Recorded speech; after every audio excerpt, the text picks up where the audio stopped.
Hi guys, it's Lanickia, and I am coming to you with season 1, episode 2, daytime divas. Sorry, I'm distracted. It's been a long day at work, but anyways, it's called Coma Bump. This show gets better. I know I'm a little late with this video. I should have did it last week, but I'm trying to catch up on all the videos. I did 2 episodes. Monday and Tuesday I did Claws, so Wednesday and Thursday I'm trying to catch up on Daytime Divas. I'm not sure. I think I might do the Have and Have Nots, but that's one of those shows that I binge watch that show. Like, I can't watch it. It doesn't. I don't want to watch it every week like I know some people do. I have to binge watch it, so I might not do the video for that just because of that reason. But anyways, so let's get into this episode of Daytime Divas, which is so good. So it starts off where it leaves off with them honoring Maxine on the show. And so they're going through all of the segments and everything, just saying how much they miss Maxine, yada, yada, yada. And they're giving a tribute that Nina had put together. So then we cut to Heather wanting to sing a song, and we see that Maxine is watching. Of course, she's telling Sean everything he should do, which we find out that that Sean is Maxine's nephew that she I guess raised. Something must have happened to his parents, so she raised him, and then she adopted him, so that's why he's her son. So we got more in depth with that, and we also found out that Maxine's husband passed. He died, I guess. So we got a little bit of information from the tribute video that Nina put together. So then we find, then Heather tries to sing this song. And before she does that, Sean is on the phone with Maxine telling her, you need to get down here. I know you said you've had your fun or whatever, but, they're watching us really closely. You need to get down here. And so she's like, no. And then he's throwing out names that they're talking about bringing on for the left seat, like Tyra Banks, Meredith, and all these people's names. And so he gets to Michelle Obama, and she hustles it together. So when Heather tries to sing her song for the second time, because the first time Sean cut her off and went to commercial, Maxine appears, and she's like, no one died. And so all the girls are shocked. Of course, Kibby is really happy, but the other girls are, they want that left seat. So they wasn't really, they were happy that she was up, or they wanted to appear happy, but they really wanted that seat. So Maxine comes back in or whatever, and they finish the show, and then they all go backstage, and she tells Mo and the lady, she's like, I know who was, she's subliminally letting them know that she knows which ones came for her seat. So then she tells Kibby come to her office with her. So Kibby goes to the office or whatever, and Kibby and Maxine tells her, you poor baby, and all of this. So Kibby thinks Maxine is talking about her having a relapse, but Maxine is actually talking about her having to deal with all the women, and they probably pushed Kibby around, which they did. They were ignoring Kibby. So she knows they were probably pushing her around or whatever. But so Kibby just goes with it. She doesn't tell Maxine that she had a relapse or anything. So the conversation doesn't last that long. Maxine is really just thanking Kibby for her loyalty. And so once the conversation is done, Maxine tells Kibby to sit there because she knows the other girls are waiting outside trying to figure out what they're talking about. But keep it mum's the word, and don't tell them. Fruit fly. I hate fruit flies. I keep a lot of fruit in my house, and every now and then I'll have a fruit fly. So anyways,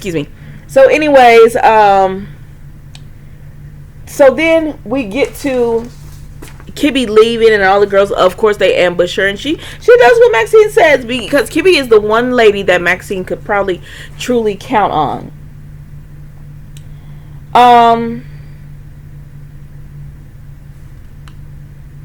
So then, let's see. I'm sorry, guys. I have I got my notes. So then we see Nina going into the bathroom with Sean, and she's talking about pretty much where they left off. I don't know. Nina and Sean, unless they do something with this storyline, I see myself falling asleep on it quickly. But so she's in the bathroom and Sean is really pressuring her because he wants to be with her or whatever. And Nina's just like, I can't do it right now. So I'm just going to finish up with Nina really quickly. So Nina's pretty much like, I can't do it right now or whatever. But Sean is like, you always say this, I want to be with you. And Nina's pretty much like, I can't do it. So then they cut to later on in the episode, Kibi hears someone throwing up, and so she walks out of her office into Nina's office, and of course it's Nina throwing up. And I'm like, oh my gosh, here we go. Maybe they're gonna juice this storyline up, because it's got to be Sean's, because remember in the first episode we found out that Nina's husband cannot have children. Like, he has a very low sperm count, so the possibility of this being his child is not very likely. So then we go to and so then she makes Kibi promise that she won't tell anyone that she's pregnant, and Kibi promises. So then we show Nina and her husband, and so I'm like, oh, my husband's like, oh, she on that trickery, because she goes to her husband and she pretty much tells him, I want to do a donor, and I found the perfect donor. Really, I guess she's gonna try to trick him into thinking she's pregnant or whatever. So we're going to see how that works, but he agrees to it. She convinces him that it would be good for his campaign to have a pregnant wife and all that, so he agrees to it. And then she meets up with Sean later on, and it's like 2 days later after their first meeting in the bathroom, and he's still pressuring her, and she was like, I thought you said you was going to give me time. And he was like, no, like, I want to be with you. I need to know what you want to do.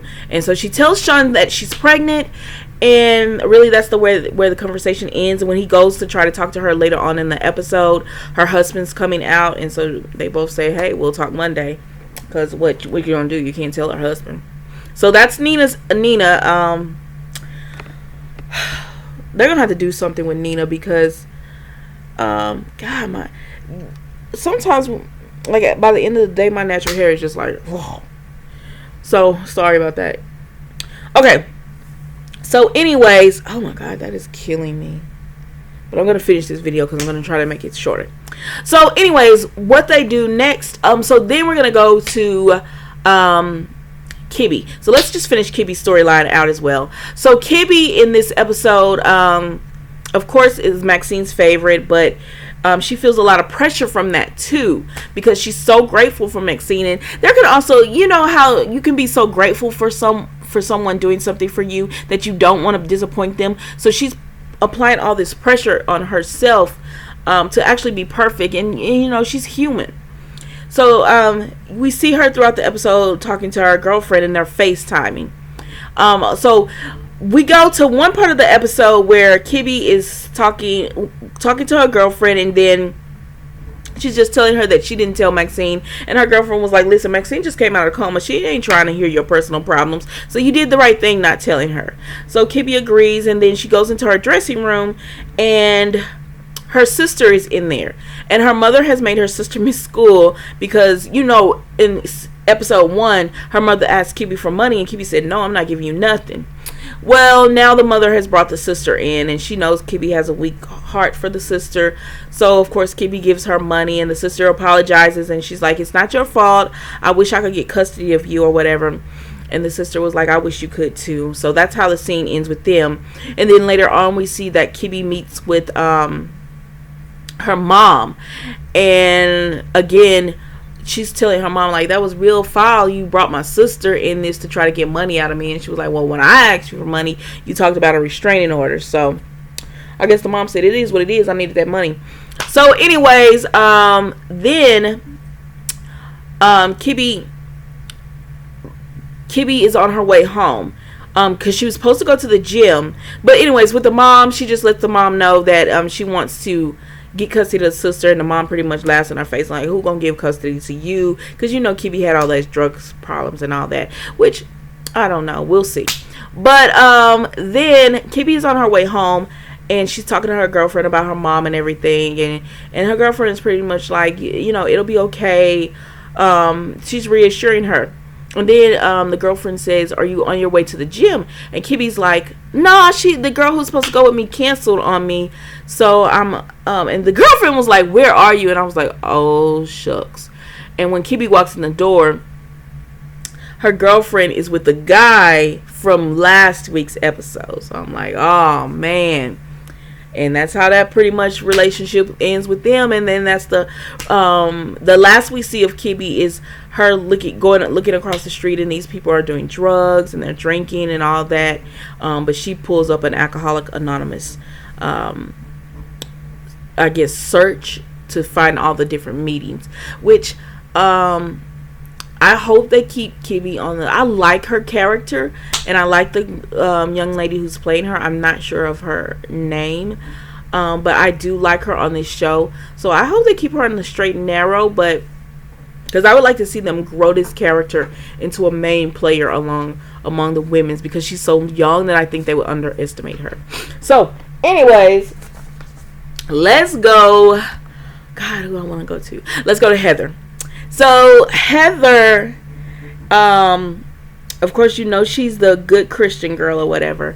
And so her scenes are, we cut to her with her husband, and she comes in and she tells her children, you want to see sketches and are the dresses and everything that that she could possibly wear. And of course her little boy, who is trans, who wants to be who is trans, I don't know what you would really call him. But anyways, he feels more comfortable as a girl. He wants to see them, and her husband is disappointed that she would bring them in or whatever, because he doesn't want his son like that. But that's not the only reason he's disappointed. She's like, have you eaten or whatever? And he was like, you're an hour late. We had dinner plans. And then she remembers that he got I think it was a promotion, and she was supposed to meet him, and she forgot. And so his whole thing is, you're so concerned about your book, your music, the TV show, the dresses, the clothes, yourself, that you don't even think about something that is important to me. And so she says something smart to him, and the nanny turns around, and I was like, I knew it was weirdness going on here. So the nanny, they tell the nanny to, Heather tells the nanny to take the kids to watch cartoons, and then when they leave, she tells her husband, be careful this time. They saw bruises last time, so be careful where you put it or whatever. So then after that, we see Heather. Then later on in the scene, we see that Heather is meeting with her husband again. This is later on in the episode, and she says something smart to him. I don't know exactly why they were fighting. I'm gonna be honest. Heather is a good character in that, but she's not. I don't know. I guess I want them to. I don't know what I want them to do with her character, but she's good. I mean, it's okay, but I don't know. Maybe the when you get more into it, I guess I'll have more to say about her. But anyway, so later on, Heather is with her husband, and she said something smart to him, and so he tells her to. Oh, it was about the little boy, because the little boy asks to wear blush, and she tells the little boy, no, it'll clog your pores, and he's like, you shouldn't be telling him he can't wear blush because it'll clog your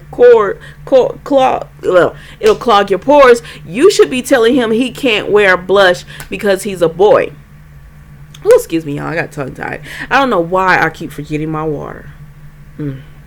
But so then they have this argument, and she says they bring the maid in, and I guess the maid kind of knows what's going on. So she's like, yeah, it's late and all this, and they're like, no, take them to go watch cartoons. So they take them to go watch cartoons, and she tells the husband to get the book, and so he gets the Bible. He says a Bible verse, and so she bends over, and she hands him this paddle with the cross on it, because remember earlier in the episode, Maxine saw Heather, and she come in and is that a tattoo, because it was this cross on Heather's leg, but so now we know it was a bruise of a cross, because the paddle has a cross, and she starts reading this Bible verse and he's spanking her. And I'm like, what in the hell? But he starts reading her this Bible verse and he is spanking her and she likes it. So they got some kind of weird, I don't know what that is, but they got it going on. So hey, if it works for you in your marriage, go ahead, child. So anyways, now we're getting to Mo. And I guess Tashina Arnold and Vanessa Williams are my favorite on this show because I love their acting so much, and you know, they have this huge body of work for years, and I know them, so I like their scenes a little bit more than the other ones. Plus, they can act, and all of the girls can act. Don't get me wrong, all the girls can act, but I think they just do such a great job on their scenes. So now we're getting to Mo, and Mo is letting the girl, so Mo is talking to Jason, and Jason is I guess the president or something like that of the network, and so he's there trying to make sure, you know, they keep the ratings up and everything. And so Mo gets him privately and just does her concerns about Maxine, and he's like, you just want her job, stop it. And she's like, no, I'm really concerned. And so later on, they have a scene where Leon has given them a name card, and it's Justin Timberlake, not Justin Timmerman. And Mo sees it, and she calls Leon. Then she says, never mind, because she's like, oh, I could use this to my advantage. So she gives the cards to Maxine. She puts them in Maxine's pile. And Maxine doesn't realize it. So when Maxine starts speaking on camera, she's asking the man about dating Britney Spears, and she's just asking him crazy stuff. And because Mo has set this up, because of course Mo wants Maxine's chair, she wants to be lead or whatever. So then after that, Mo goes back to Jason, and she's like, she's not on her game, and you know, she's trying to again approach him about getting the chair. So Sean tells Maxine that Jason is thinking about having her do about 3 days a week, and then they just rotate the chairs with guest celebrities and all that kind of stuff. And she's like, no, she's wanting us to do it full time. Like, they're not going to rotate her out. She'll go over him as far as, you know, being in the chair 5 days a week. So then they show Mo. Okay, so the ladies, remember Leon got promoted last week to head PA, I think, and they're all like, oh, he's such a screw up, but he makes the best cappuccino, or I think it's cappuccino lattes with their drinking. And so the old PA that was the lead PA, she comes in and she's like, ladies, this is why he makes the best, and it doesn't take him 45 minutes. He's putting half and half in your lattes. And so the ladies are all upset because she was like, why don't you just inject them with fat or whatever? So he don't give a care, because he doesn't care. So Kibby was upset because, you know, she's had a bad day, and she throws her cup and it gets all on Mo or whatever. And Kibby when it gets all on Mo goes out into the hallway because she has to change. And she meets Maxine there, and Maxine, you know, they have a little words, whatever, they gotta say something to each other, smart mouth. So when Maxine gets all goes back into the hallway, and Mo's all changed and they're ready to do the show, Mo shows Maxine her phone, and in her phone, of course, remember last week she took the records for Maxine. She took the picture of Maxine's medical records. So she shows Maxine, and she's like, I have a big mouth, and I'm gonna, you know, she's really trying to blackmail Maxine. And so Maxine is like, you better be careful, Mo. And she's like, no, I'm gonna, you know, she's gonna do what she does. So then Maxine and Mo and all the ladies go out onto the stage, and Maxine and Mo are still like jabbing at each other on the stage, and the other three ladies are just like, what's going on?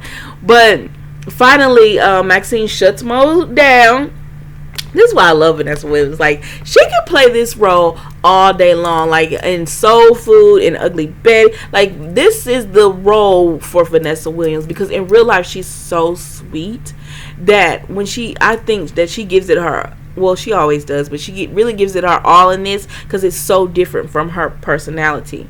And so she's like, guys, I have to tell you something. I succumbed to the pressures of aging in this business and to be over 35. And Mo's like, girl, please, you are well over 35. And she was like, so I lied to you and I'm ashamed, and I went to have surgery, cosmetic surgery. It wasn't throat surgery. And so everybody's like, what? And Jason's there. He stands up. Sean's looking like, what in the world, Mom? And so she tells them she went to have cosmetic surgery, but she thanks God that her body rejected the medicine to put her under. She thanks God that her body rejected it so that she couldn't have the surgery, so she'll continue to age gracefully. But we all know that was not her first rodeo with having surgery. But she said, I'll just continue to age gracefully as I always have. And so, like, of course, the ratings are going to go through the roof. And everyone's so happy about, they're like, okay, this is the way you do it. And she was like, and I'll be here 5 days a week, because she's talking to Jason like, you're not getting rid of me. This is what I bring to y'all. And so Jason's like, yeah, she's good for now. So we'll see. We'll see what's going to happen. And so Mo then is like, that was her big card, her blackmail card, and she can't even use it because Maxine has completely turned it on her. So that's it for her. So then we see Maxine, then we see Mo having to go and get supplies for the office with Leon, because Sean has put her over Leon, because of course he got demoted. He got demoted from his job because he wasn't going to be giving those women half and half and not get demoted. So he got demoted from his job, and he's just a regular PA now. And so she's having to go shopping with him, and he's such a mess up. Like, he forgot the credit card and all of that. And he's telling her, I don't want to be PA anyway. I want to be a producer. And she's like, boy, you can't be a producer. But he throws an idea out at her. And she's also telling him about, I played my card. I lost. Maxine went ahead and told everybody that she had the surgery or whatever. So they get in the back of the truck and do what they do. That is what it is. So then we cut to Maxine, who is going upstairs, and she has the doorman. He has her flowers and everything. But William, who is one of the doormen we saw earlier in the episode, he takes the flowers from the young man and he goes upstairs with Maxine. And that's where we find out that they have a romantic relationship.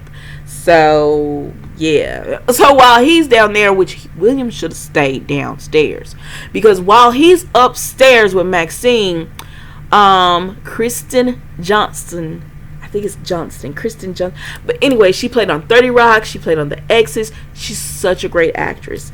She comes into the building. I think her name on this show will be Anna, I think, but she's an old friend of Maxine's, and apparently Maxine did her wrong back in the day, so now she's trying to write a book and she's trying to get back at Maxine. She comes into the door, and at first the doorman, he hauls out good. He's like, this is private, because quite honestly, when you stay in places like that, you're paying too much money to have a doorman and spill all your secrets. So he's telling her, no, I think it'd be best if you go. She says, well, I just have a few questions, maybe 3, 4, I think. She's dropping them $100 bills. That doorman, I don't know, he took that money and he's about to spill some stuff on Maxine. So I don't know. But that is Daytime Divas. I hope I didn't miss anything. It was really good. I love this episode. I'm going to watch the 3rd episode tomorrow night, and then I'll review it. So y'all subscribe, like, comment, and tell me what y'all think. Thanks.